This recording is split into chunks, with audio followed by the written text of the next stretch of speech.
mong này chơi nhiều free ni bị bang mệt và dòng đây buồn sang khắp những hàng lên đã nít này chừng lờ chục năm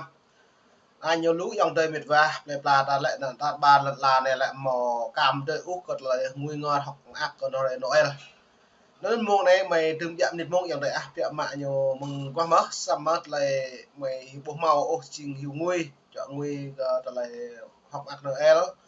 mày từng năm một đoạn mạ còn lại hình lên thư cái này cho mà nó buộc còn lấy đếm cha còn bọ nhiều má lên từ còn bọ còn dùng chút chua lên từ nhiều chút bùn này bùn đi nó còn lại này mệt vả dòng để buồn sang lại phải hình nặng buồn sang để gà đọc ít thì mày mày cả mong đúng không này nhầm ký mày đặt cái đi mày biết mày kiếm chân tí bảng còn lại thông tin nó lại thương cho má lên thương cho việc lệ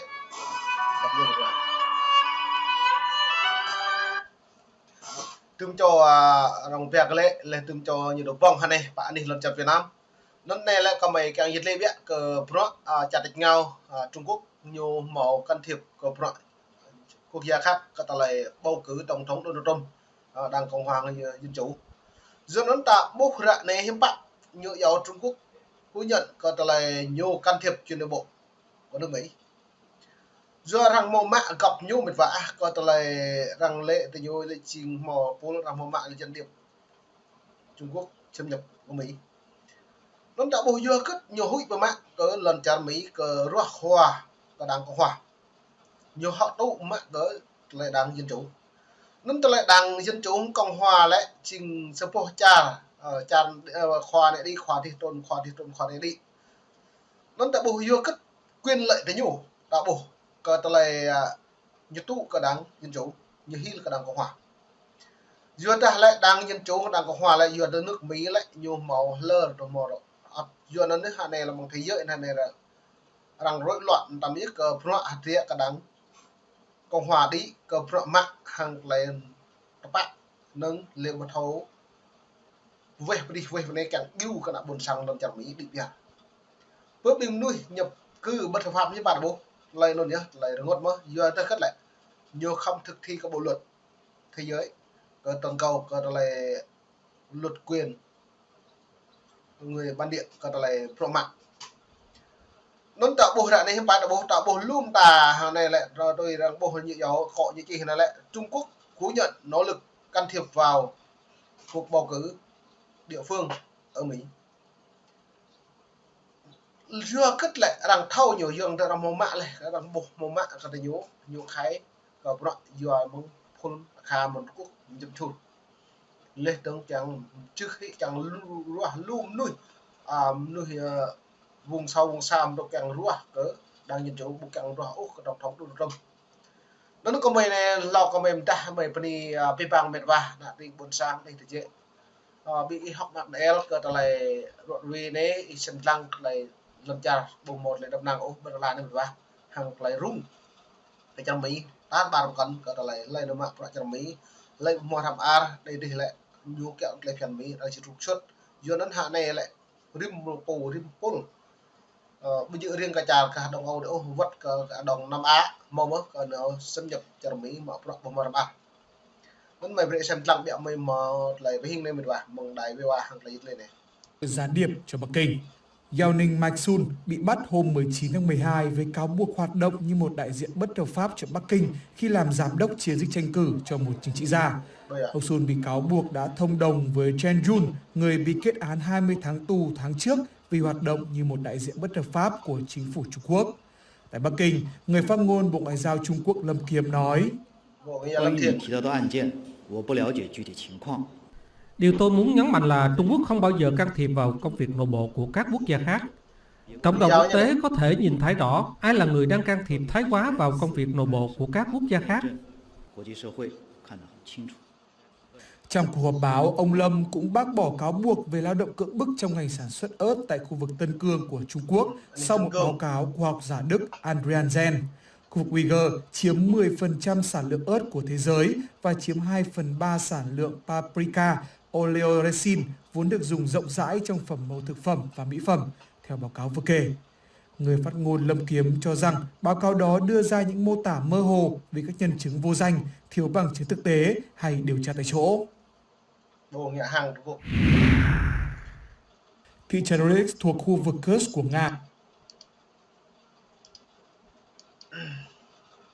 Giờ nó dòng đấy buồn sang khắp viên hàng làm trả đi cơ pro đây là hàng này lại bự bự cái đã bổ lệ nhiều rung của mạng ở tổng thống đồ trong đi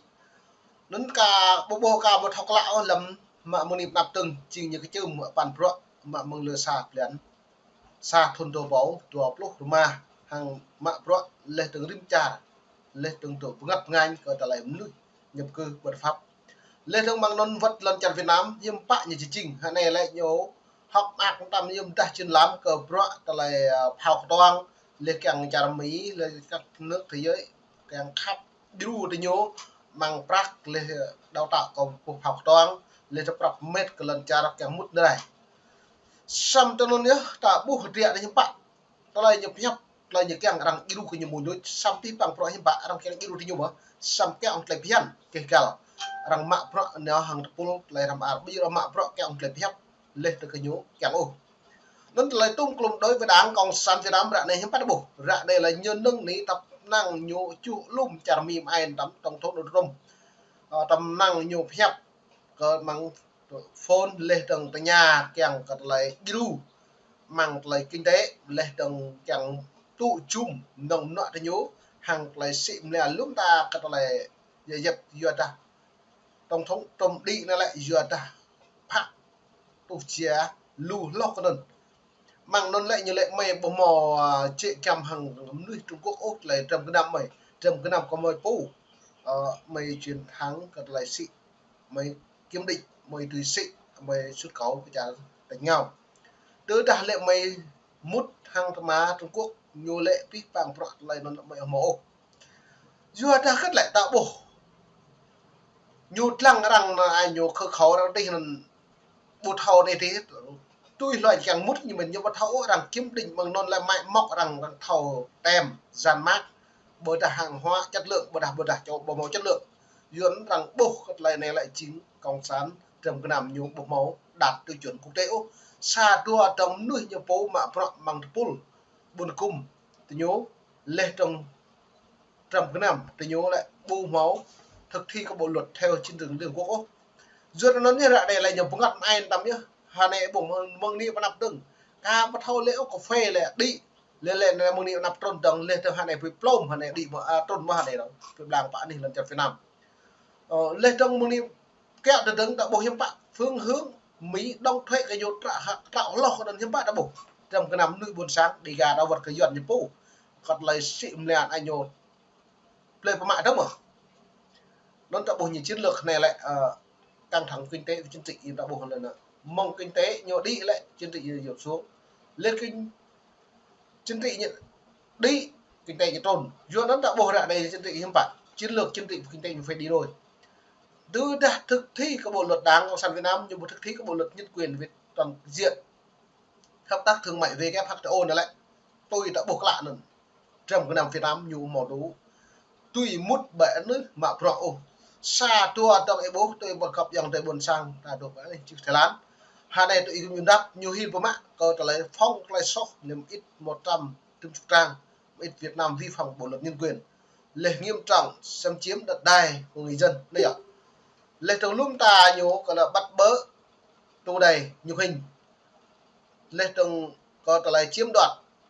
có lại tiếp nuôi buồn sàng lợn lá trầm cái nam nồng nó để lúng ta cái bây giờ lệ trong nhiều mạng sĩ nuôi đầy gà đá sĩ Campuchia sĩ Trung Quốc sĩ Ả Rập Xút lúng ta cần lời nhiều ngã nần nó nên nhiều rung nhiều hil của mạng thì cũng đáp lại nhiều can trở ai tắm cái cặp nó cũng đáp lệ trong là pea bờ đạp pea nhiều cái vòng tổ đặt chặt hé nên mừng này mà đáp qua đã bổ đường hình ria bố lễ cũng đáp này luôn nuôi cần đã đi phòng là sau thì nhớ chụp vậy đi mà bỏ đi màu rúp là món ăn nó đã bổ như càng cao vượt tổng thống đồn tấm cỡ tờ lại tụ chum lên đường càng tụ chia lên đồng tròn bẹ nọ đấy nhủ lên từ giờ đã Việt Nam cái lạc lại cái nắp tạp đến đây bộ mộ có tờ lại Mỹ tụ chum đồng nọ lên một hồi yêu đấy nhủ màu thảo đi chét có tờ lại đã buồn sảng với cái này nhiều phép để cho kho nạ buồn sang sau xăm có nhiều bộ thực thi các bộ luật nhân quyền toàn diện thế giới này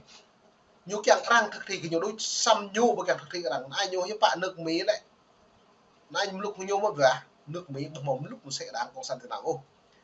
do nó đang cộng sản Việt Nam hàng Trung Quốc khả này bổ nhầm mạ đang ăn pít có trở lấy đoạn với hàng lấy chọc thị có trở lấy so với nhiều tương độ hem nhầm ta đi tương nạ buồn sang nhầm gì nhầm prai nhầm rung nạ buồn sang nhầm chọc xong trở lấy nhầm chọc nó bỏ com ôm một vả do ta bây giờ nhũ thọc phong thòng ta đi luôn nuôi thòng ta đi rằng ở đây đấy chiến lược như giờ hội đồng ban liên quốc lẽ đã bây giờ nhớ mã thông tin một chiều nhớ mã thông tin đa chiều có mấy sẽ mất có mấy mạng bây giờ mấy mạng mà lại hình xa cái duyên mấy mạng lưu vật dòng đây là trong mạng phượng nó mất như là mạng như bạn về như này là mạng cô này lại này lại xa đâu nhiều xá huyện Phú Điện một đâu nhiều lại thay một đâu nhiều là mạng sao bây giờ mày mượn mình như đoạn về nó lại mày đạn đập mẫu mày kiêm trưng lẩu kiêm trưng là chính thức mà là mạng PEPO này lên từng tương buông là mạng nhiều lên năm như bảy sang như bảy nên có mày thòng ra mày lại vừa đã lo mình thâu mày nang ấy thì nhiều xăm mày còn càng thầu kiếm chữ duyên về cho nên lại càng lạ tên biển nó cả rằng mày ta lại rằng màu bỏ cái mày ô tới đã mày mạ đâu tao mỡ rằng ruồi mày ta mỡ ruồi ta lại màu phải đéo ta lại nó lại chính lũ nào buồn sang như mưa lên pol mạ đó buồn cung đang căn ở lắm vì bằng đó đơn mệt vả nó đây cho nên nhiều phim chứ lại dịch lên vì bằng mệt vả buồn sang rồi Noel này chính là trong năm kau ipang rak hang lai pian lang kat lai hing krap remong chai di free ni bun sakap